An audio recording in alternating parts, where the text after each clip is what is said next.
now let's start with the Gobo Shanti Nyabingi group.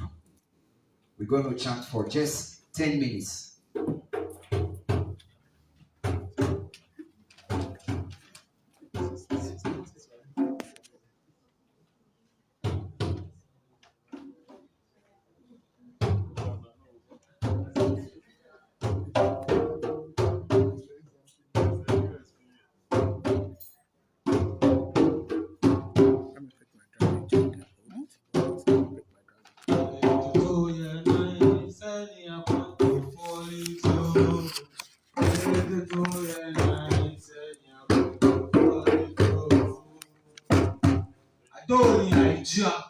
Rastafari, his foundation is in the holy mountains. Jah Rastafari of the gate of Zion, more than all the glories of Jacob. Prophets are spoken of the old city of Jaxila. I now make mention of Rahab and Babylon to them that know I cry. Behold, O Persian and Tyre, with Ethiopia. King Selassie was born here. End of Zion. It shall be said, him alone. Adonia and Jah, Rastafari.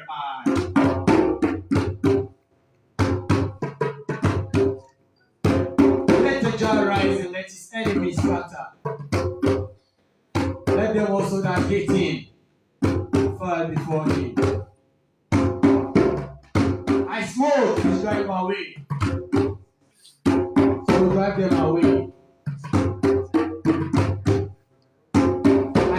Before the fire, so let the wicked outshine the presence of Jah, Rastafari, and let the righteous be glad, let them enjoy before Jah, Rastafari. Give thanks for this hour. Jah. The rivers of Babylon. By the rivers of Babylon, and there is we remember Zion.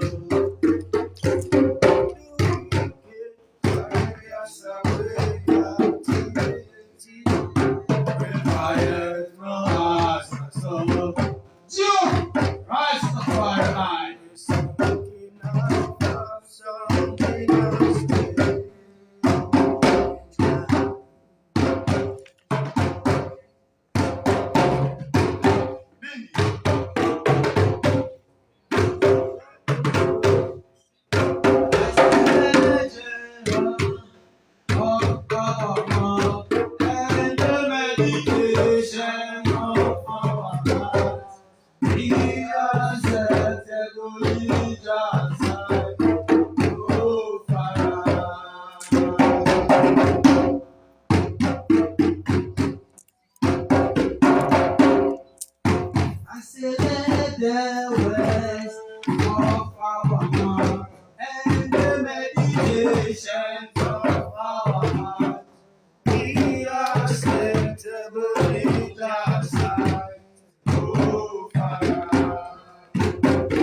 Chanting down, oh, la, oh, la, oh, la, oh, la, oh, la, oh, la, oh.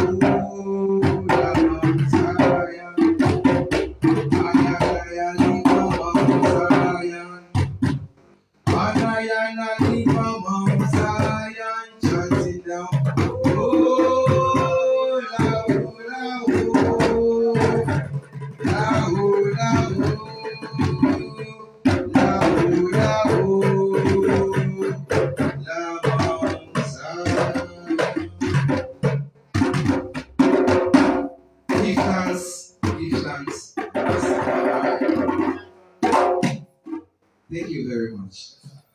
Can you give it up to them, please? Please, looking at the numbers.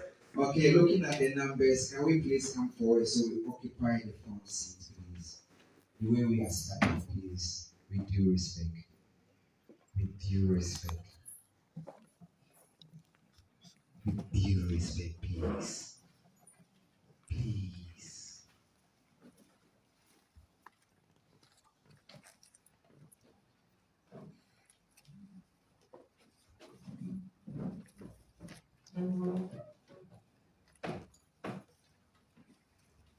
Thank you. Thank you. Thank you. Okay, and before I introduce the chairperson for the occasion, I want us to do this thing right here. I just want us to be on the same frequency right now. Just a minute. Can we close our eyes and take in some deep breath? Deep breath. Inhale. Exhale. One more time. Inhale. Exhale. Last time. Inhale.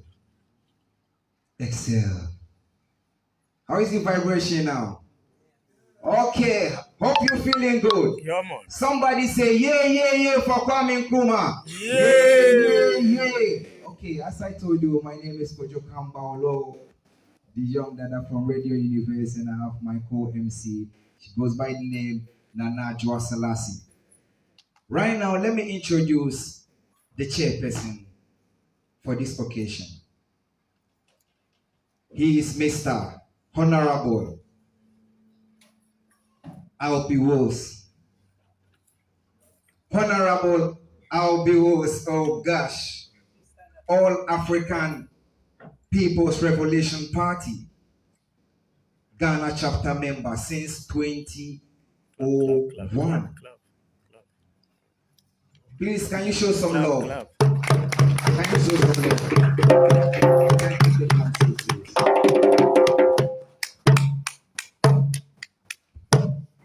And we also have one special guest in our mix this morning.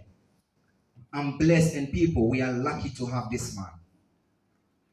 We are lucky to have this man. Oh gosh. He's what? Public policy, public administrator, born in the US, work in the US and the Tanzania, influenced are Dr. Amos Wilson, Dr. John Herrick, Clark, thank you very much, and Dr. Kwame Nkrumah. Interest, revolutionary public policy. He's no other than Dr. Ambakisye-Okang, Tanzania. Dr. Ambakisye-Okang, Tanzania. We're still waiting for some of our guest speakers, but we have to start, right? Because some of the people came here around 10 o'clock. We said it's going to start 10 o'clock. We are sorry though, but I think I have to introduce my guest MC in a grind style. Okay. Can you get me one of the microphones? Because it's supposed to be two. We can't share one microphone. Yeah. We can't share one microphone. Testing 1, 2, 3.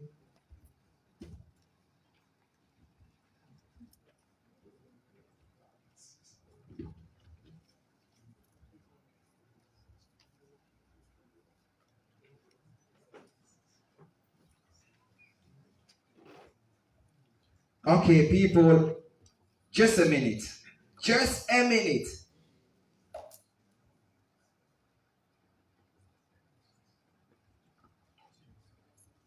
We have one special guest in our mix this morning too. We are lucky to have Dr. Cosmos Labi, who is a herbal practitioner. Please join us on the high table, please.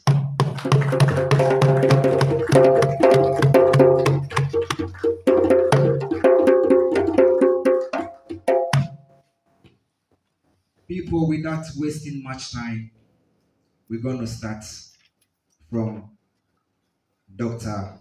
Ambakisye-Okang. He's one of the guest speakers for the occasion. We're supposed to start with our chair, but unfortunately, she couldn't make it, but we have a rep to chair the occasion. He just came here to support, and we asked him, Daddy, please, can you chair this occasion? And he embraced it with love. So we give thanks once again. Without wasting much time, people, let's make some noise for our Dr. Ambakisye-Okang from Tanzania.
Let him accept before the chairperson must accept. So pause this one, let the chairperson accept.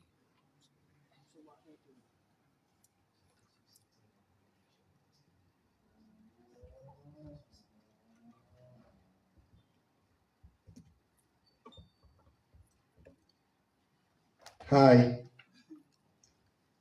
Hi. Hi. As we start everything, we have to make sure the chairperson gives an acceptance speech, right? Yes. Before we continue. Then he can chair the program. So let's give it up. Oh gosh, for our beautiful. And pleasure to be with you this morning and serve in whatever role I can to assist in recognizing Osageyfo, Dr. Kwame Nkrumah, and hopefully contributing to the continued work, to continue the work that he began, and to see that ultimately Africa becomes not only a shining star for all African people, but for the world. When Africa is united and socialist and strong, we can then, as Nkrumah said, be an example for the world. And so I hope that this small program today will be part of, I know it is part of a much larger recognition of the contributions of Nkrumah as an individual to the global Pan-African movement. So without much further ado, I know we're starting a little bit late, so let me turn it back to our MCs who will be assisting me greatly in my role as chairperson. Thank you.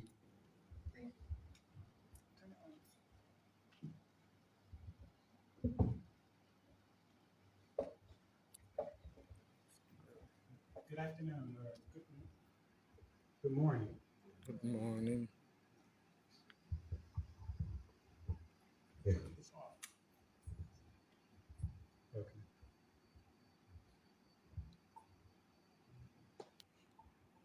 Good afternoon.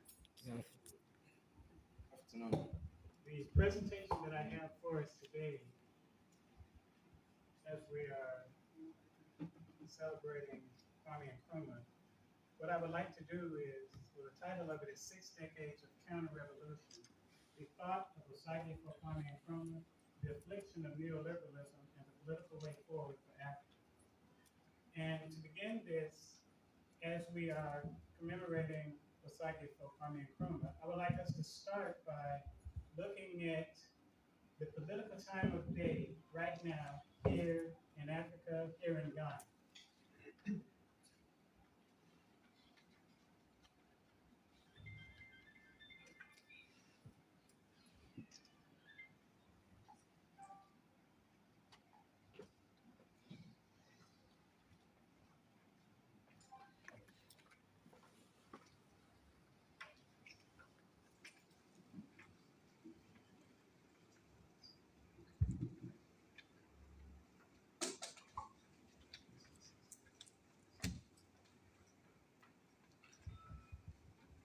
So what I want to do is to center the discussion here in contemporary Africa. And in order to do that, I want to start with a quote. And what we have here is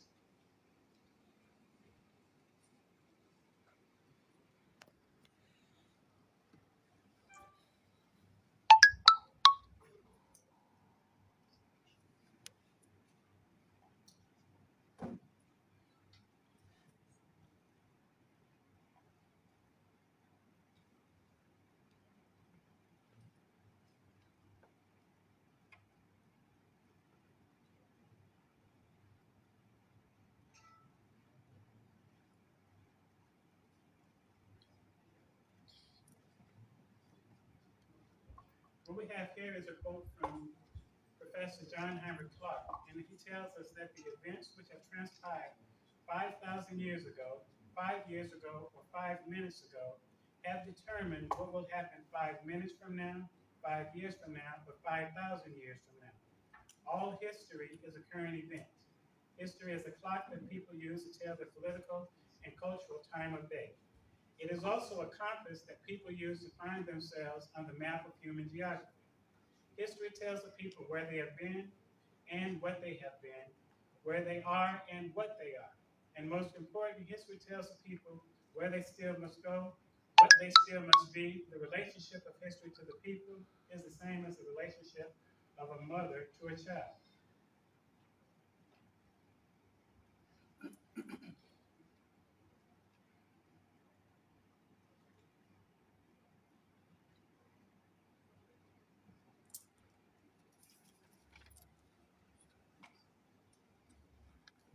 We'll put it somewhere. We'll put it somewhere.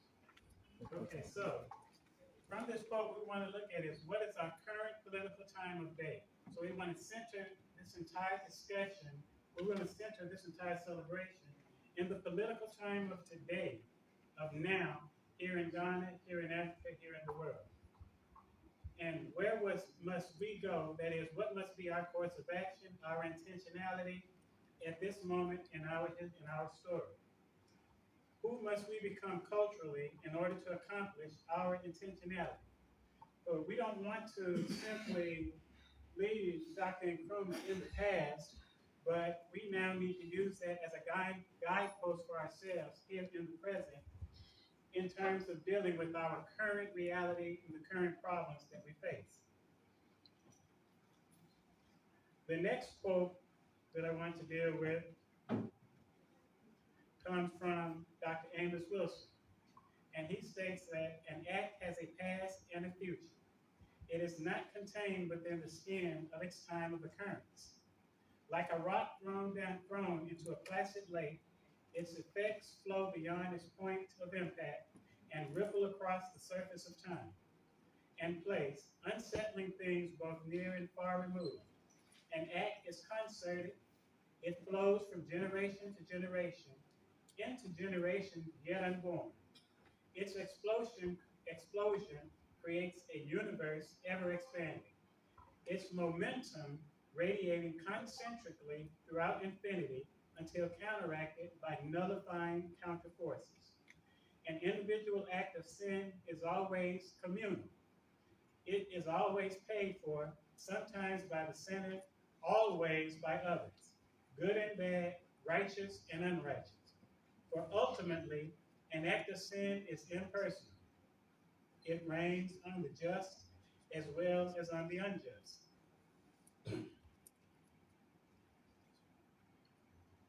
So, the sins of the fathers are visited unto the fourth generation.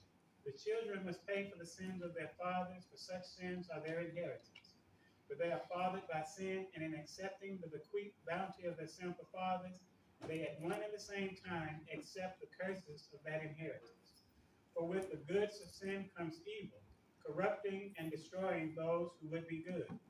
For he is not truly good and innocent who eats of food poisoned by sin, even if he eats them in ignorance of their deadly nature. For the wages of sin is death. For children of evil fathers must atone the sin of their fathers, and if they and their children's children are to escape the wrathful judgment which surely must come. The sin of one is the sin of all, of the dead, of the living, and of the yet conceived. So, from this quote from Dr. Nkrumah,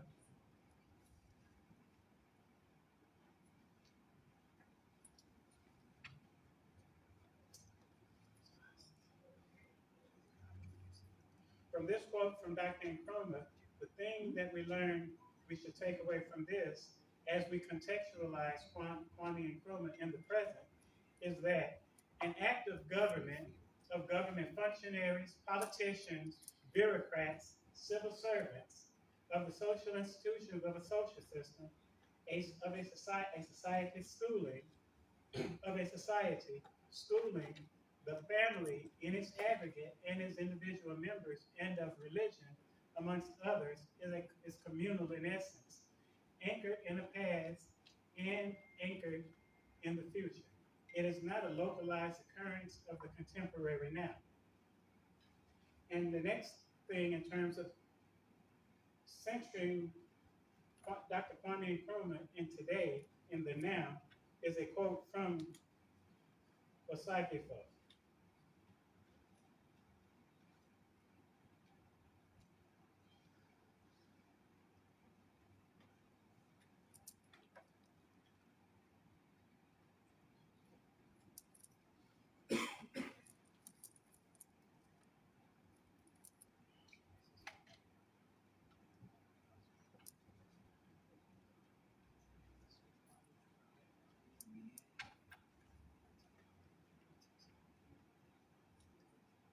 All right, now this quote is taken from Conscientialism, Philosophy and Ideology of Decolonization. The evaluation of one's own social circumstance is part of the analysis of facts and events. And this kind of evaluation is, I feel, as good a starting point of the inquiry into the relations between philosophy and society as any other.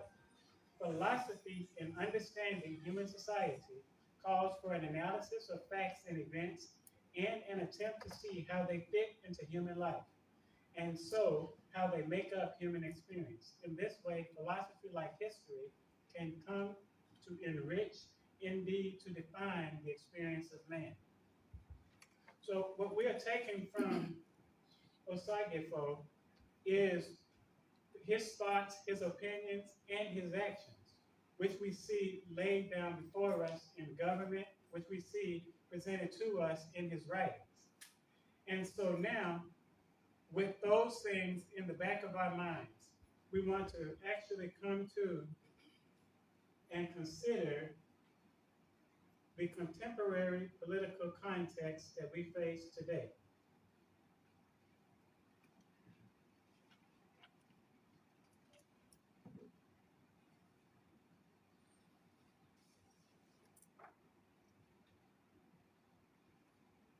So the first thing we want to look at in relation to Ghana and Africa is the issue of resource exploitation and gold. And this is drawn from a Reuters expose from 2019. And it states that customs data shows that the UAE imported $15.1 billion worth of gold from Africa in 2016, more than any other country, and up from $1.3 billion in 2006. The total weight was 446 tons in varying degrees of purity, up from 67 tons in 2006. Much of the gold was not recorded in the exports of African states. Reuters assessed the volume of the illicit trade by comparing total imports into the UAE with the exports declared by African states. Industrial mining firms in Africa told Reuters they did not send the gold to the UAE, indicating that its gold imports from Africa come from other informal sources.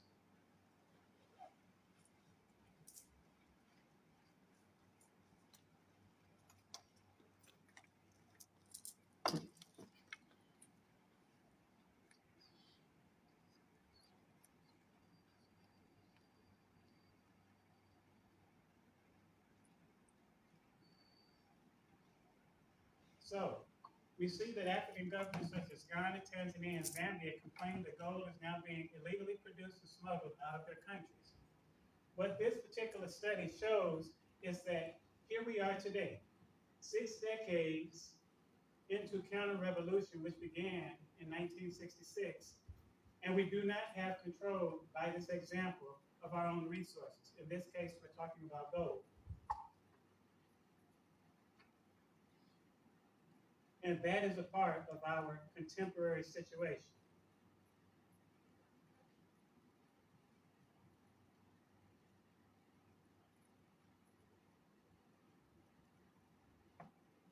All right, so we see in this example they're talking about the working and illegal mining, typically how the gold is sold to middle persons and how it's exported out of the country. The next issue that we want to look at as a part of our current contemporary situation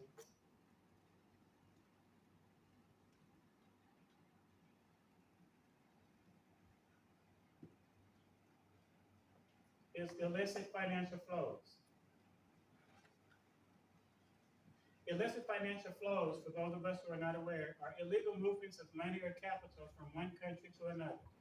Global Financial Integrity classifies this movement as an illicit flow when funds are illegally earned, transferred, and or utilized across an international border. Examples of it are trade misinvoicing to evade customs duties, value-added tax or income taxes, political corruption. Public officials use an anonymous shell company to transfer illegally acquired funds to foreign bank accounts.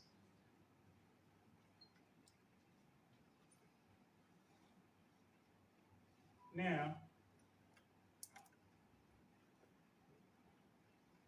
according to the Economic Development in Africa report published in 2020, the combined nation states of continental Africa lose approximately 88.6 billion or 3.7% of its gross domestic product annually in illicit financial flows. Between 1980 and 2018, sub-Saharan Africa received $1.8 trillion in foreign direct investment and official direct development assistance and lost USD 1.3 trillion in the form of illicit financial flows. So as we sit here today in the nation state of Ghana, as we sit here in Africa, as we think of ourselves as global Africans, we can see that even in terms of the finances of the countries where we control, whether they're on the continent, whether they are countries controlled by Africans in the Caribbean, we are dealing with an issue of illicit financial flows. And this is a part of our contemporary reality. Even when we're sitting to improve our country, how we can improve our society, this is a part of the context that we're sitting in. And rather than stand up and do several quotes of Kwame Nkrumah, we need to apply, put them into action. And in order to do that, we have to, in the words of Ambakisye-Okang, we can't tell ourselves any lies. We can't claim any victories. We have to sit here right now and consider that if Nkrumah was sitting here now in Ghana today, he would see nothing worthy of celebration. Because we are 6 decades down the road of counter-revolution, and we are dealing with issues and problems that he not only dealt with then, but told us if we did not do A, B, C, and D, the situation that we have right now would be the situation that would come to pass. Next, we want to, as we're placing everything in context,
The next issue that we're dealing with as a part of the situation is currency depreciation. It's a part of our current situation. Currency depreciation is a fall in the value of a fiat currency in an international floating exchange system. Cause number one, chronic current account deficit. The value of the goods and services imported is chronically greater than the value of the products exported. Cause number two of currency depreciation, inflation, a high rate at which prices for goods and services rise. Note, higher inflation rates lead to higher illicit financial flows.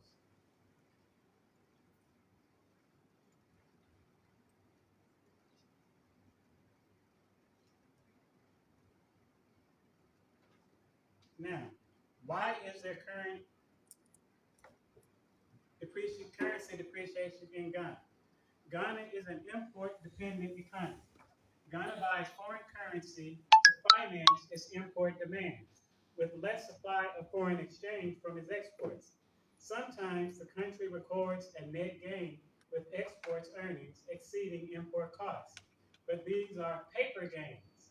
Most of the actual money is repatriated by foreign companies that operate in the country. The depreciation of the cedi has always been a seasonal issue. It's at its worst between February to March when Ghana-based multinationals repatriate profits. Also, local businesses that imported goods on credit settle their debts.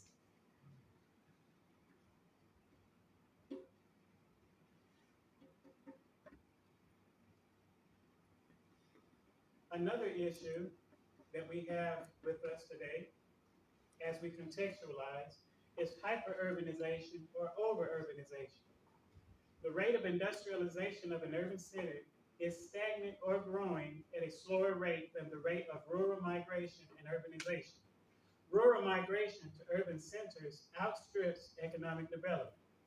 Economic development such as occurs is urban centered. Push-pull social factors causing rural migration are lack of employment opportunities, low wages and income, insufficient investment in agriculture, lack of or poor state of basic amenities, and landlessness. Urban pull factors causing rural migration are belief in existence of more employment opportunities in the urban center, higher income, better wages, and better facilities.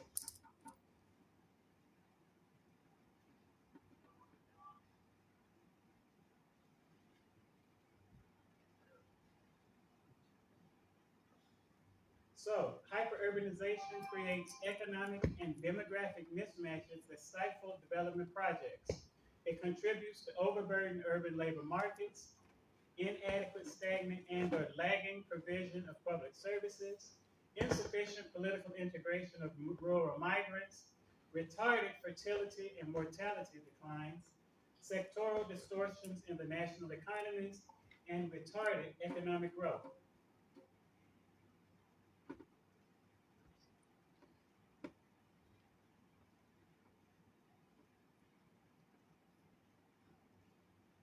So now, the political and business class implements public policies or strategies of enclosure, such as economic segregation within the urban center in gated communities, increased construction of prisons, socioeconomic isolation of slums, ghettos, or favelas.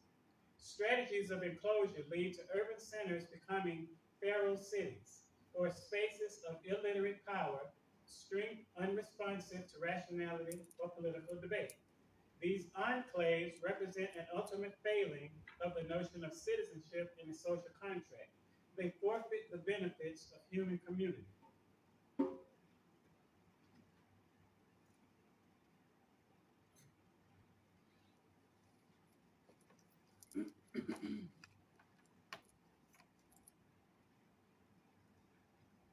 So all of these things, currency depreciation, hyperurbanization, resource exploitation, that are a part of our current situation are what we're calling the global African crisis.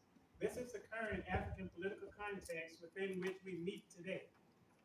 This is the political economic crisis of the Republic of Ghana, of continental Africa, of global Africans, of the republics of the Caribbean and Asia, 56 years after the overthrow of the government of Osageyfo Kwame Nkrumah on 24th February 1966.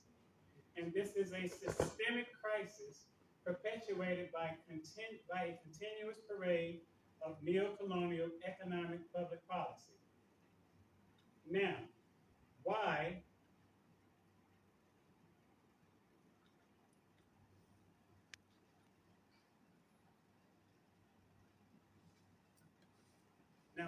are we in this crisis? From Osageyfo himself. Social revolution must have, standing firmly behind it, an intellectual revolution. A revolution in which our thinking and philosophy are directed towards the redemption of our society. Our philosophy must find its weapon in the environment and living conditions of African people. It is from those conditions that the intellectual content of our ideology must be created. The emancipation of the African continent is the emancipation of man. This requires two aims. First, the recognition of the egalitarianism of human society, and second, the logistic mobilization of all of our resources towards the attainment of that restitution. And this is taken from conscientialism, philosophy and ideology of decolonization.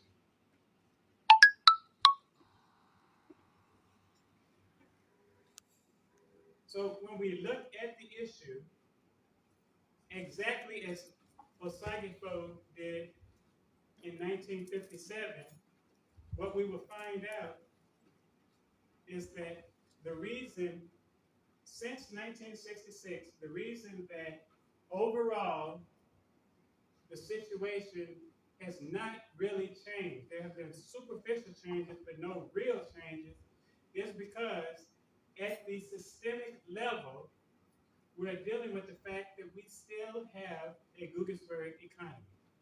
Now, for those of us who are not aware, the political economic conditions from which Osageyfo Kwame Nkrumah, Amilcar Cabral, Patrice Lumumba, and others sought to extricate Africans from are defined by neocolonialism, and in terms of the Republic of Ghana, is known as the Guggenberg economy. So named for the British Imperial military officer and colonial administrator Gordon Guggenberg, who studied the Gold Coast from 1902 to 1905 as the British were taking over, and later implemented the current export-oriented economy in the Gold Coast between 1919 and 1928. And he did this following his service as a colonial administrator in southern Nigeria between 1910 and 1913. So if we really sit down and consider all of this together, we can understand once again why Osageyfo, in terms of addressing, in terms of how he sought to go about the problem, well, he understood the connections. Because we can see that that economy that Guggenberg set up here was the self-same economy that Lugard set up in Nigeria, Lugard being a person that Guggenberg worked with. For Guggenberg served in southern Nigeria in the southern Nigerian protectorate. Once the British joined southern and northern Nigeria, then they sent Guggenberg here to the Gold Coast. And in the course of his 9 years here, he implemented the current economy that you now have here in the country, a Guggenberg economy. Now, what are the specific details of that economy?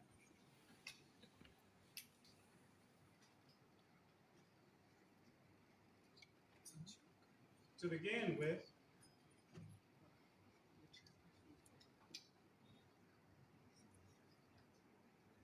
the public policies of the Guggenberg economy.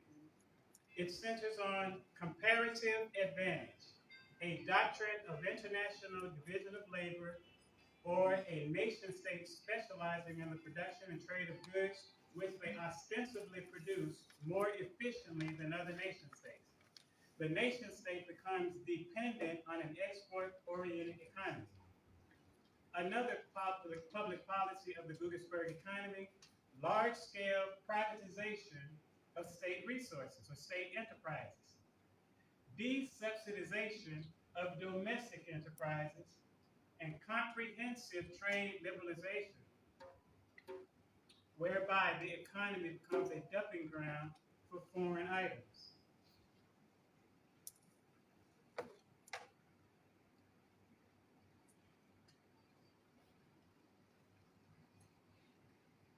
Now, the economic consequences of the Guggenberg economy are these. You're going to always have near stagnant export receipts. You're going to have import dependency.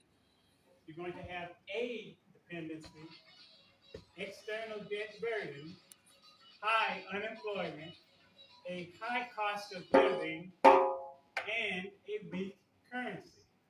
You will always have these things with this type of an economy, with an export-oriented economy.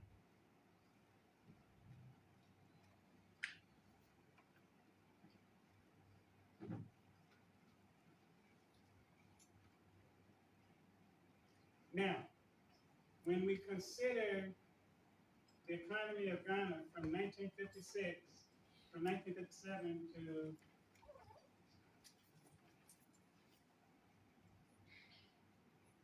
1966, under the Osageyfo Kwame Nkrumah-led government, the Republic of Ghana pursued a long-term economic development agenda that emphasized industrialization as a policy direction that would ensure the sustainable diversification of the production base of the economy and, in time, eradicate the Guggenberg economy.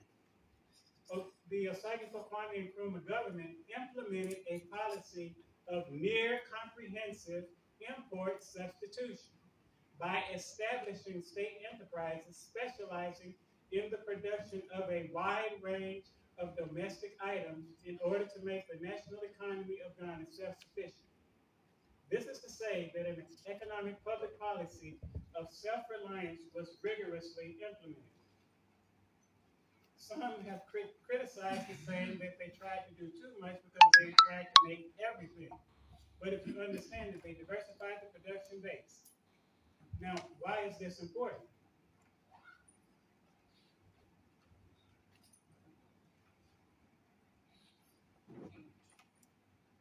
During the counter-revolutionary resurgence and the return of the Guggenberg economy, in the immediate aftermath of the Day of Shame, 24th February 1966, when counter-revolutionary agents directed by the Central Intelligence Agency of the United States and financed by the US and UK imperialist powers overthrew the government of Osageyfo Kwame Nkrumah, the so-called National Liberation Council, under the direction of the international financial institutions such as the International Monetary Fund and the World Bank, immediately reinstated the public policy supports of the Guggenberg economy.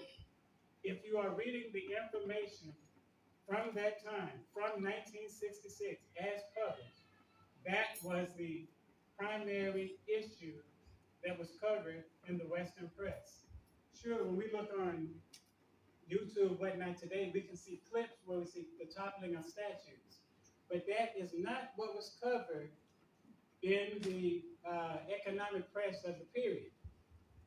As a matter of fact, many of the headlines, and in Dark Days in Ghana, Osageyfo mentions that the headlines focused on the fact that they had privatized the They had sold off the state enterprises.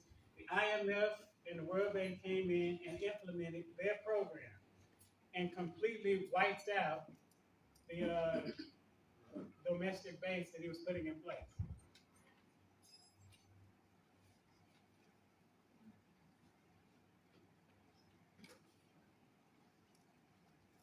So now, as we sit here today in 2022, every successive government thereafter from 1966 to the present, no matter how well-meaning, has attempted a variety of economic development prescriptions, all within the systemic limits of the Guggenberg economy. So right now, as the issues we talked about earlier, currency depreciation, as we're talking about, resource exploitation and trying to the various policies there, as we deal with the issue of hyper-urbanization, all of the solutions that are being proffered to get the economy of the nation going again, so forth and so on, are all operating within the Guggenberg economy. So it doesn't matter if, while there are differences between the two political parties vying for power here, one tends to have policies which are more so geared towards the grassroots population. The overall goal is going to fail as long as you operate within the Guggenberg economy. Because the overall concern of the economic situation, and it's not simply localized in Ghana, it's every African nation state. In the Caribbean, here on the continent, the same constraints. They have a different name for it, but it's the same constraints. And what Osageyfo understood, and several others understood, is no matter how hard you try, you could not get what you say you want, which is the raising of the entirety of the people with that economic system. It's impossible. This is an economic system of imperialism. When you look at what you study as economics, here, when you look at what you study as economics, here, you are really simply you're simply studying the economics of William the Conqueror. In 1066, when he conquers what is now Britain, he puts Lord governors over certain areas. Their goal was to make sure that they extracted so many goods and services from a given region to send it back to the central headquarters in London or whatever. This same system that Adam Smith comes along and studies, it's still a system of imperialism, resource extraction. The best you can hope to do with the Guggenberg economy is create an elite. That's the best that can be hoped to be done.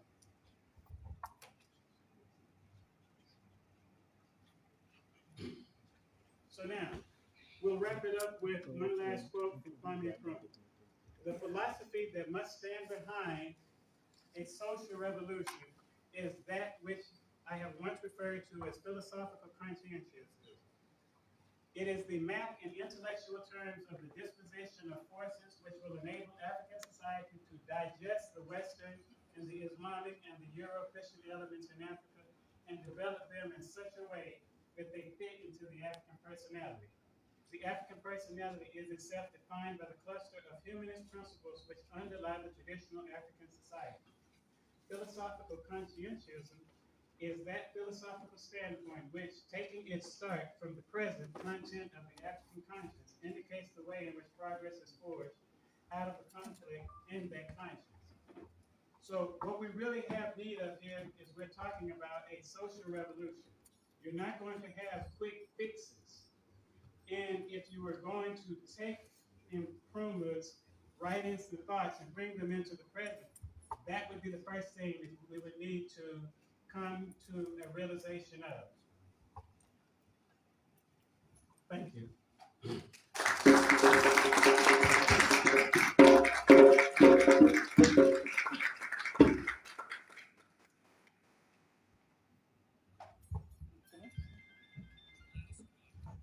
Wow, that was so powerful. You can do better, please. Let's do better, please. Over to our chairperson. Thank you, Dr. Ambakisye. Very interesting presentation on putting us, I think it's a good place to start in terms of establishing where we are today in terms of Nkrumah and in the work of Nkrumah. We know he left us in person several decades ago, many decades ago in 1972, but his ideas live on. And now the idea is to take those ideas and apply them to the struggle that we're facing today, because certainly some things have changed since 1972. So we have to take those ideas and apply them scientifically and strategically to the challenges that we face today. So Dr. Ambakisye gave us some guide points or some blueprints, I guess, in terms of how we can apply some of those ideas. I quoted several books, Consciencism and several others that Dr. Nkrumah wrote, and certain concepts that we can look at and give some analysis to and figure that is our job. That is the next step.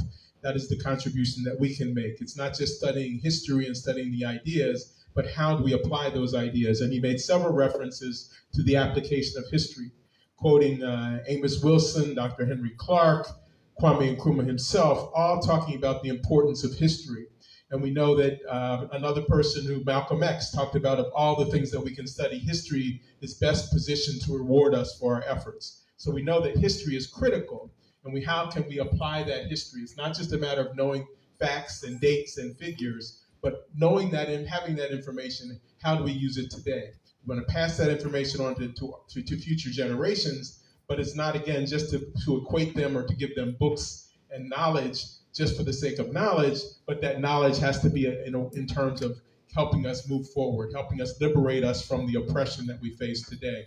So he talked about several different key concepts from the economy and the exploitative nature of the economy, and several aspects of that from specifics like currency flows, exploitation of natural resources, specifically gold, etc. And I'm sure some of the speakers that we'll have with us the rest of the day will help us elaborate on some of those ideas. I think this is just the beginning, a good foundation to start from, and I expect that our subsequent speakers will give us some more ammunition to point at and identify, or maybe a magnifying glass to identify some specific actions and specific tasks that we can take after we study and understand and analyze those conditions. So I'm going to turn it back to our MCs who will proceed with the next portion of the program. And let's go ahead and do that since we're moving short on time. Thank you, Chair. Thank you. I love what he said. He said we need to apply the ideologies and the opinions than just quoting them, which is very important, and we need to do that. Yes, people, we have in our mix Honorable Dr. Obadele Kambon. He's one of the guest speakers. And we have Dr. Njeba Freewort also in our mix. I would like my guest MC to introduce them on the high table, please. Yes, good afternoon, everyone. Ajua Selassie here. So we're going to invite two more of our guest speakers that have showed up. We have Njeba Freewort, who is a research fellow at the Institute of African Studies and member of the All African People Revolutionary Party, as well as Nana Wells. And we also have Dr. Kambon, who has recently been promoted to the ranks of associate professor here at the university. Congratulations, sir. Yes, and he's also a chief at one of the towns in Abri. Is that correct? Mampong, exactly. So we do have some high dignitaries here. So if we can welcome them up to the high table.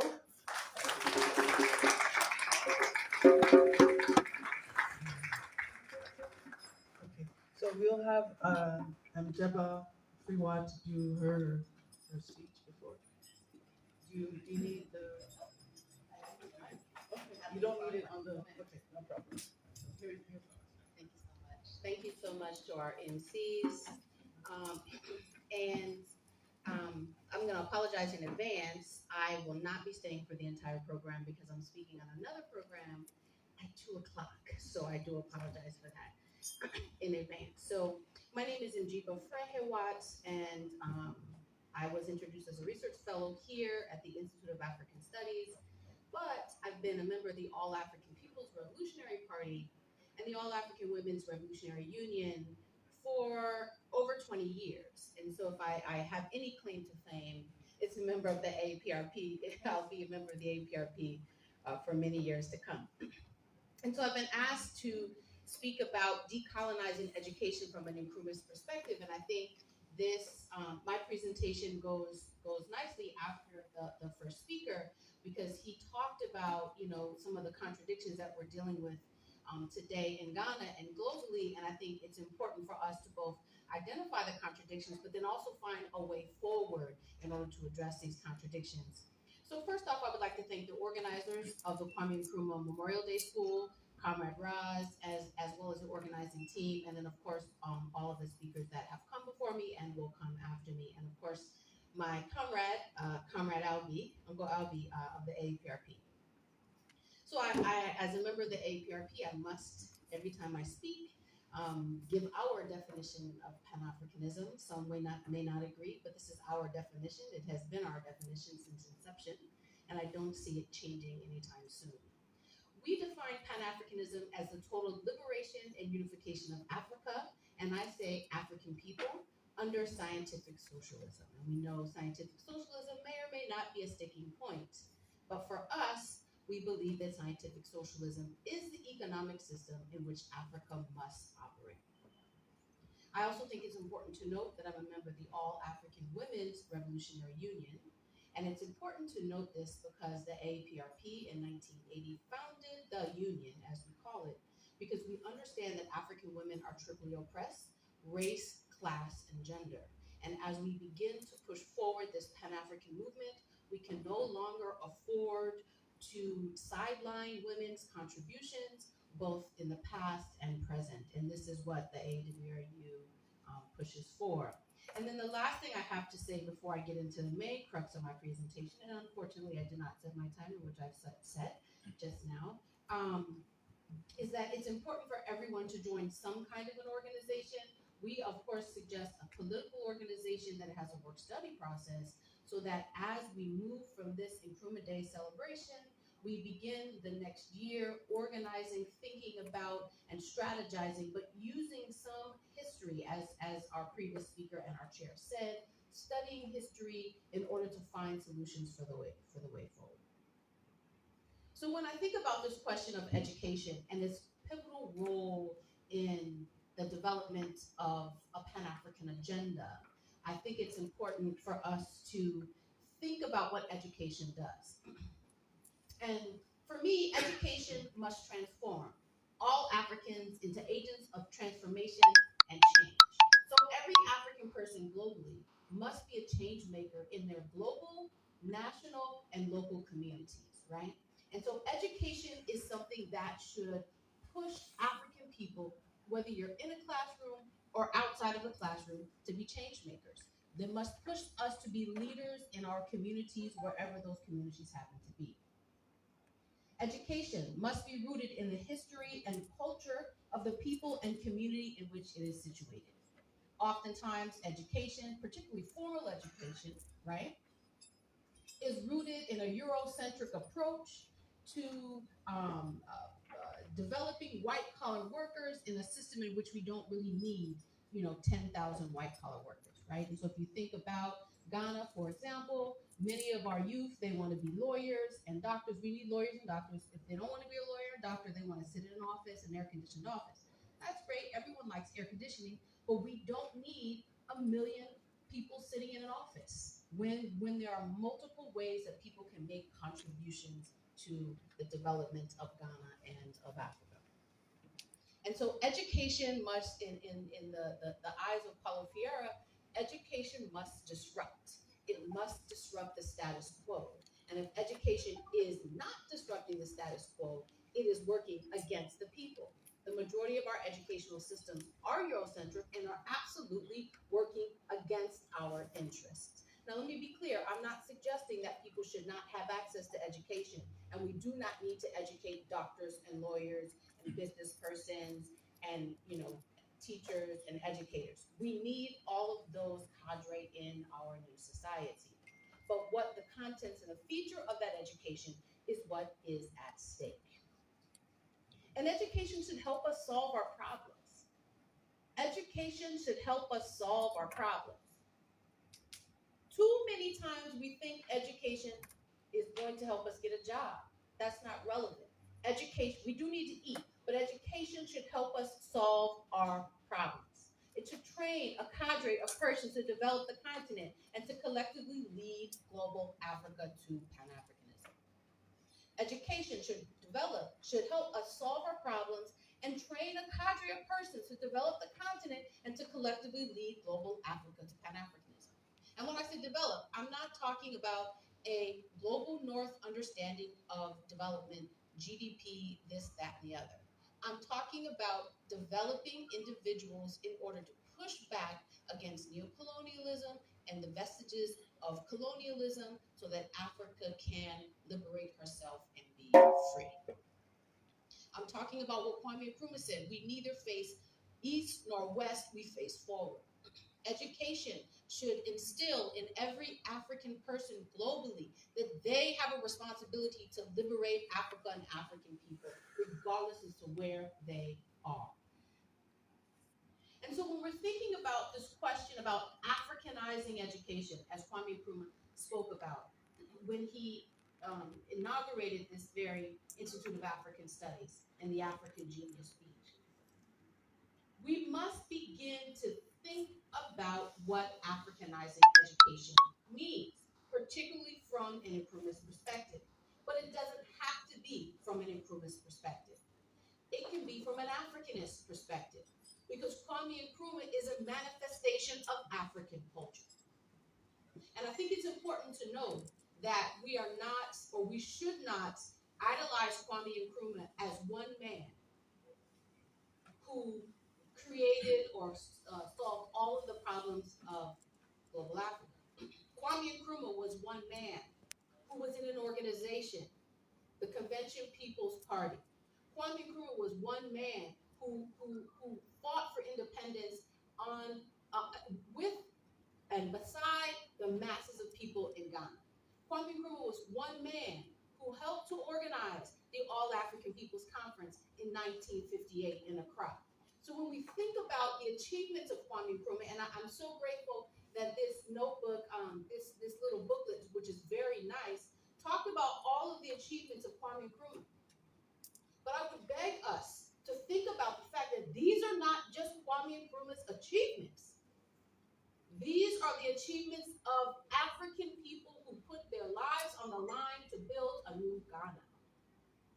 And I believe once we begin to think and visualize the fact that we all have a contribution to make to the development of the African continent, we will move much faster and we will move together.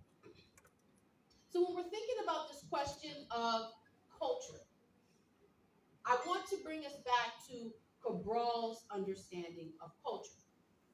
Nkrumah talks about culture as well. Sekou Touré talks about culture as well. But I like Cabral's definition for this specific presentation.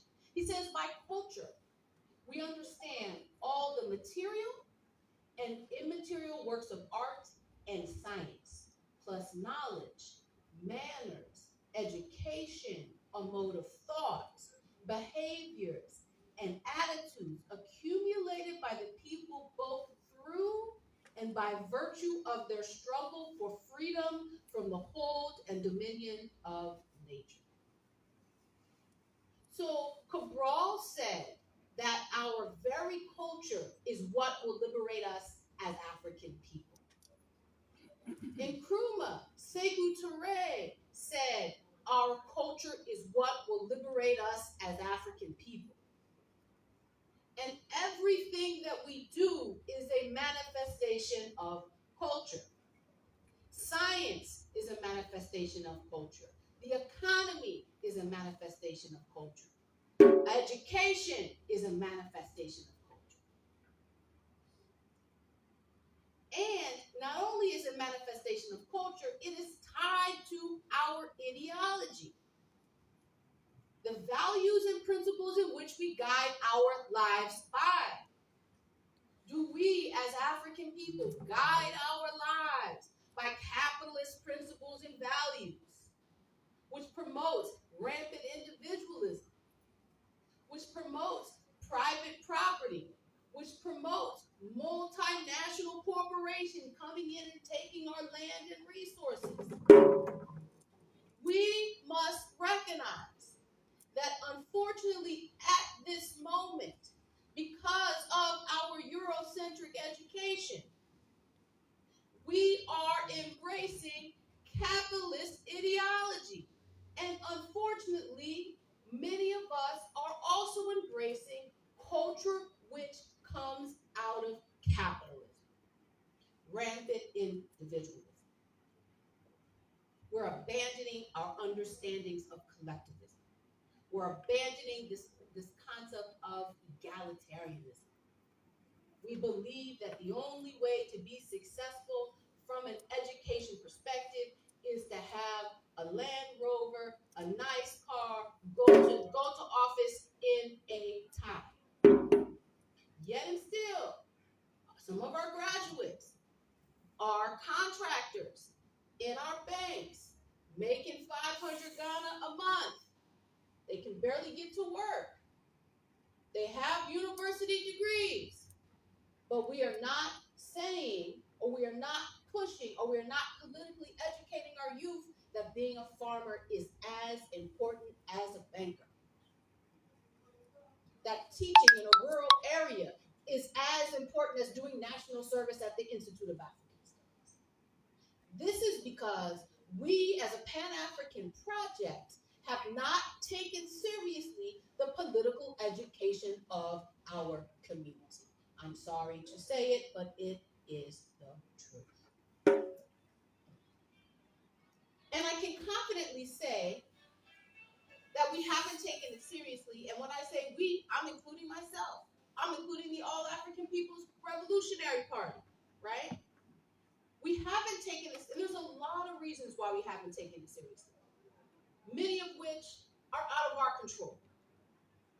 We haven't taken it seriously because if I reflect back on Kwame Nkrumah and the CPP's development of Pan-African institutions to transform the ideology of the masses of people in Ghana and globally, I realize that we have not taken Pan-African education seriously. For example, we all are familiar with the Kwame Nkrumah Ideological Institute. We all know about that institute, right? That institute is a groundbreaking institute in which members of the Convention People's Party were trained ideologically. And in the opening of this institute, the inauguration of the institute, Nkrumah said in his speech that the CPP waited too long to open such an institute from 1951 to 1961. He said we waited 10 years too long because we should have been politically educating our people the moment that we got any kind of office. Kwame Nkrumah said that we must take political education seriously. At this institute, as we are all familiar, but I want to remind us, it wasn't just Ghanaians there. We didn't just have CPP members there. Persons who were working in the government could go there and get top-up education. So if you were an administrative assistant or during that time a secretary, you could go, you could get higher education, you would get study. You wonder where study leave came from? We know some of us here get study leave through the government. Let's look back to Kwame Nkrumah and Kwame Nkrumah's government.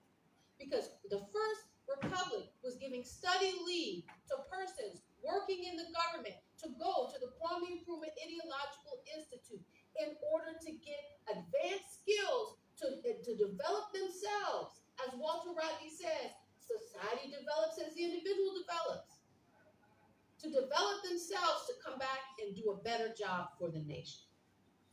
The Kwame Nkrumah Ideological Institute was also trading freedom fighters from other African nations fighting for their liberation. This was not just a Ghanaian institute. It was a global African institute. And they were not just training ideologically. They were out training militarily as well. We are not ready for that, but we could be if we were serious. Another very important institute that Kwame Nkrumah and the Convention People's Party established was the Ghana Young Pioneer Movement. And one of the things that the CPP recognized was that the education system in Ghana, which they drastically developed so that everyone would have access to elementary, primary education and even secondary education. And it should be noted that when Nkrumah came to power, there were 9 secondary schools in the country. 9. And Nkrumah started, and the CPP pushed for this boarding system and pushed for youth from Tamale to come to school in Accra, and from folks in the Volta region to go to the eastern region. And because he recognized, and the CPP, and I shouldn't keep saying he, the CPP recognized the importance of unifying Ghana to unify Africa. And so it's important for us to know that the content of the education during this period was still very British, right? You're still talking about snow. What in the world are we talking about snow for in Ghana? So what they did was they created the Ghana Young Pioneer Movement, which incorporated within 6 months of its inception, it had over 1 million members. And they had programs and clubs from creche all the way to folks who had not had access to education. And they trained them ideologically and trained them to dedicate themselves to nation and continent, not to getting a good job, but to nation and continent. If you talk to any young pioneers that are still alive, they will recite the Young Pioneers songs, and it's "I am dedicated to Ghana and Africa." In addition, some youth hadn't had the opportunity to go to primary school, secondary, or junior or secondary school. And so the Young Pioneer Movement trained these youth to be telecommunications officers, was training them to even fly, be pilots, right? Was recognized that because someone doesn't have access to formal education, it doesn't mean that they cannot contribute to the development of Ghana and Africa, right? And as a matter of fact, formal education, particularly in a Eurocentric approach, is a farce, honestly, right? So we must think about that. But the Ghana Young Pioneer Movement was simply there to counteract the Eurocentric approach to education. Again, we have some Pan-African clubs, and some of the Pan-African clubs are doing that. But are we collectively, as a Pan-African movement in Ghana, organizing the Pan-African clubs? Of course, there's the National Theater movement, which we all are familiar with.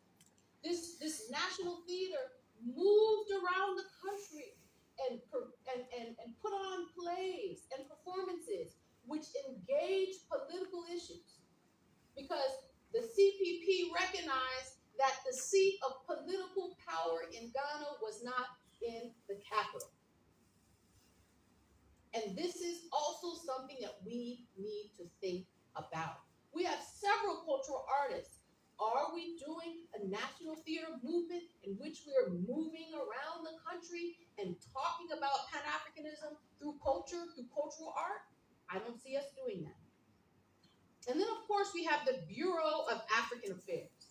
And the Bureau of African Affairs organized these major conferences: the All-African Peoples Conference, the Trade Union Conference, the conference, the Women's Organization Conference, the reporter, not reporters, I think it was a reporters conference, but it's not reporters, that's not the right word. The media personality conference, in order to, and also the Bandung conference, which was held in 1962 in Winnipeg. This institution was deeply connected with Pan-African freedom-fighting institutions globally. Do we have something like the Bureau of African Affairs? Or do we have multiple institutions who are planning the 8th Pan-African Congress? I just heard recently, by the way, that someone else wants to plan the 8th Pan-African Congress somewhere. And I said, but there's already been 2 planned. So how are you planning an 8th? But that's a whole nother, that's neither here nor there. And then then they had national newspapers, the Accra Evening News. If you look at any old Accra Evening News, they were talking about Patrice Lumumba's assassination. They were talking about socialism. They were talking about Pan-Africanism. They were reporting on everything globally. Look at our papers today, whether it's paper or online. And in the next 5 minutes, Chair, if that's fine.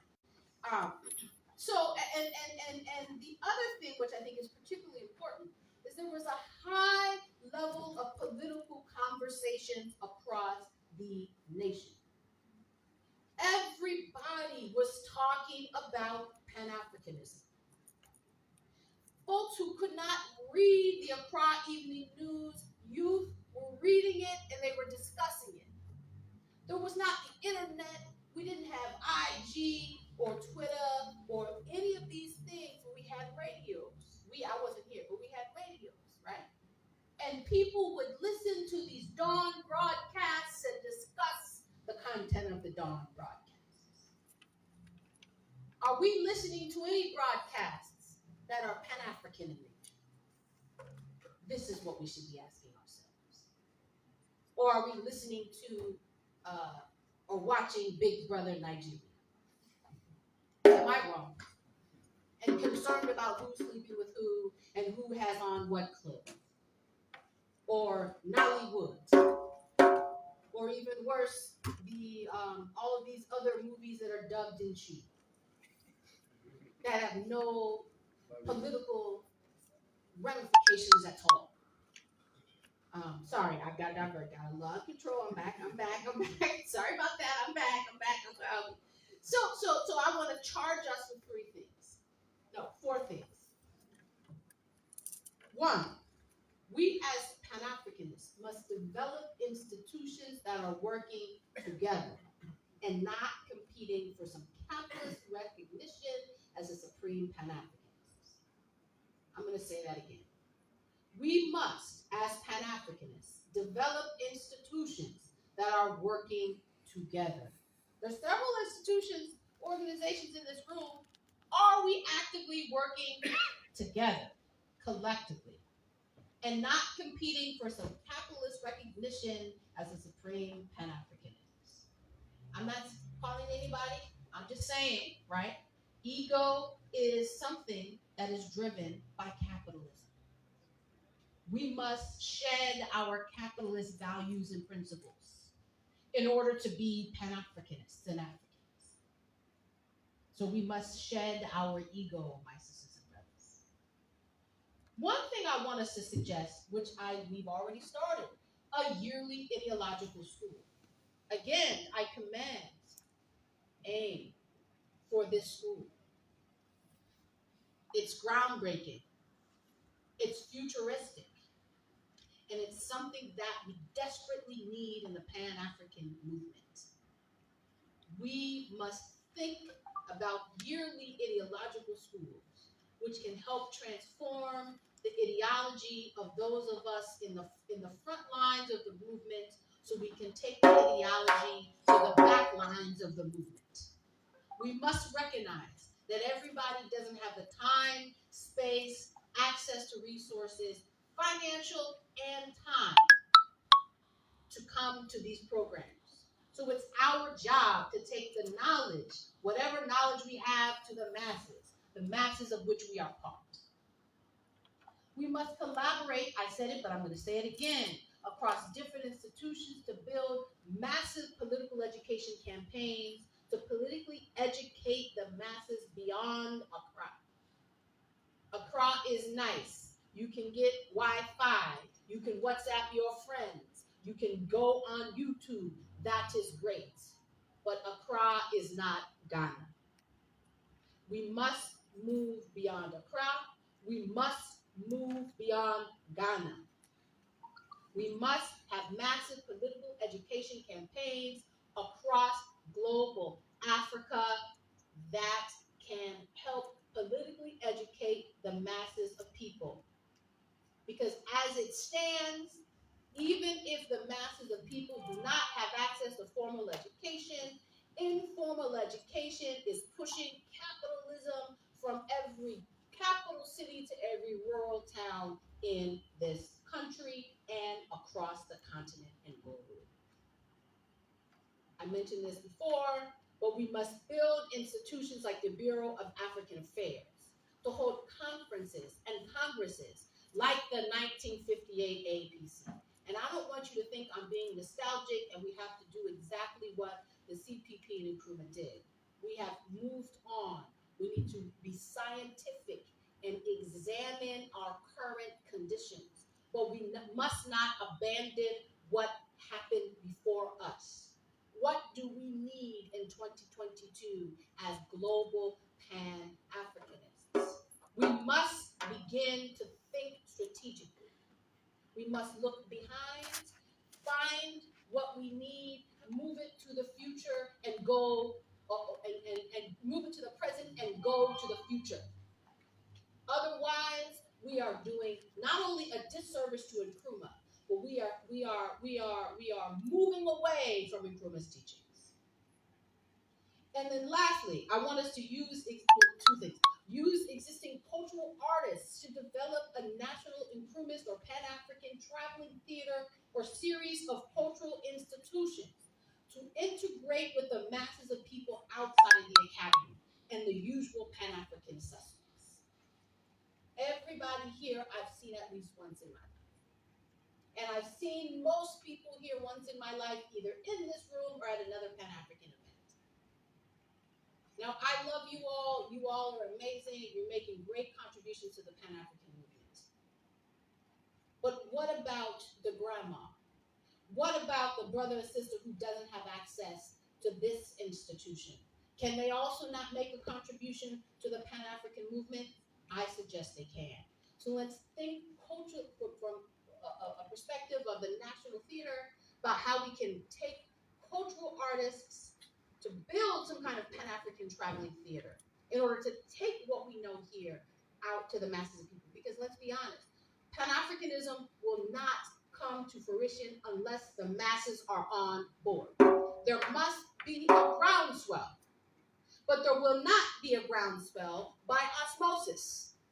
There will not be a groundswell if the masses don't have access to the very information that we have access to. The masses must be organized. The masses must have access to political education. And you know what I didn't say we should educate the masses. The masses should have access to political education as we should. Because we're in a different class, we have access to political education. What is that?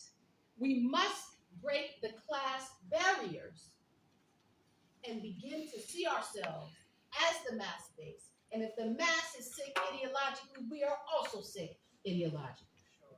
And lastly, before I close, I just want to say that we must all be in an organization with a political education process. We cannot be lone Pan-Africanists, because lone Pan-Africanists, they exist, they're great on YouTube, everyone sees them, they're flashy, but the reality is the masses are the makers of history. Forward ever, backwards never.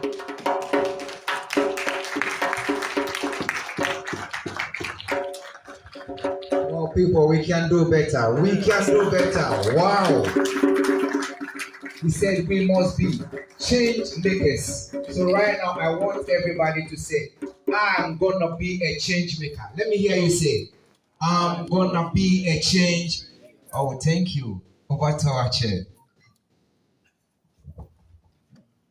Okay, so we've been, again, charged up and given some assignments, and I hope we are serious about taking on some of those responsibilities later today. Wasting much time, our next speaker, our next guest is Dr. Obadele Kamba, Institute of African Studies. Can you show some love, people? Yeah. And I would love to acknowledge the presence of Kofi Asante in the house. Jawai, same way.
After this, we can go for the lunch. Let me take a picture. Because the chairperson, right? He's You can go to the later. So we go take it for fun. And the later. Okay, go take them.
Amen. Amen. Amen. Thank you very much for your patience as we are getting set up.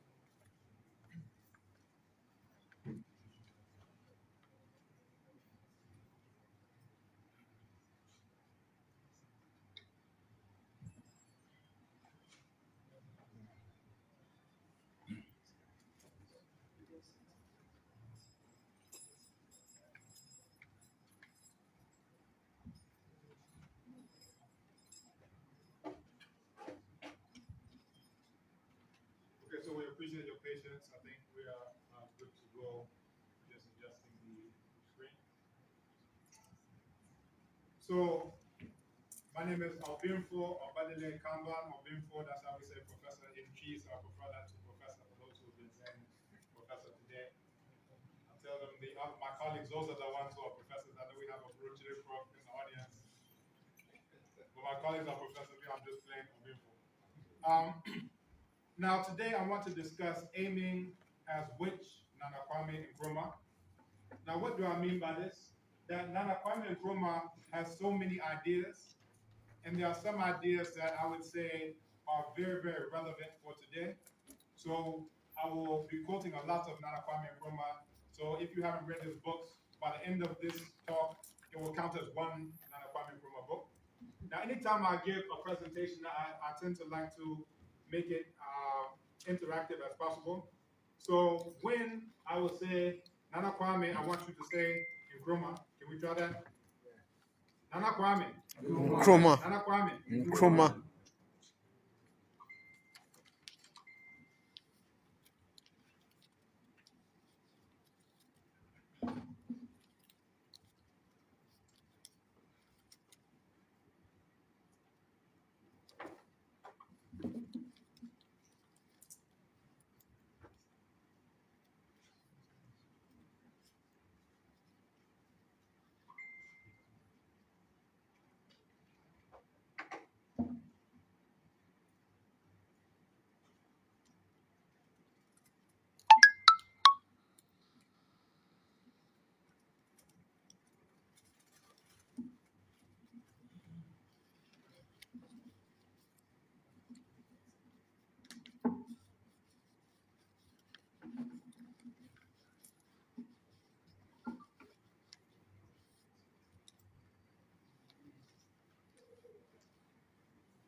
Please bear with me as we get started.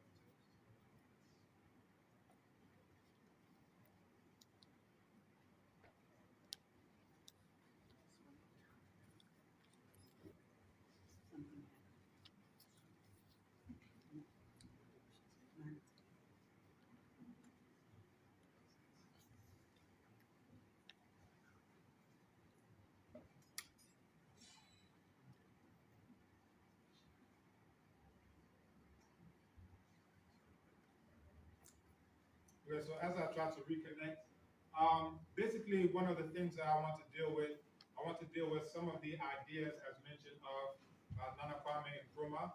And these ideas are really related to his concept of blackness, right? One of the things that he is most well known for is the Independence Day speech. And if technology cooperates, we'll get a chance to even listen to his voice in that Independence Day speech.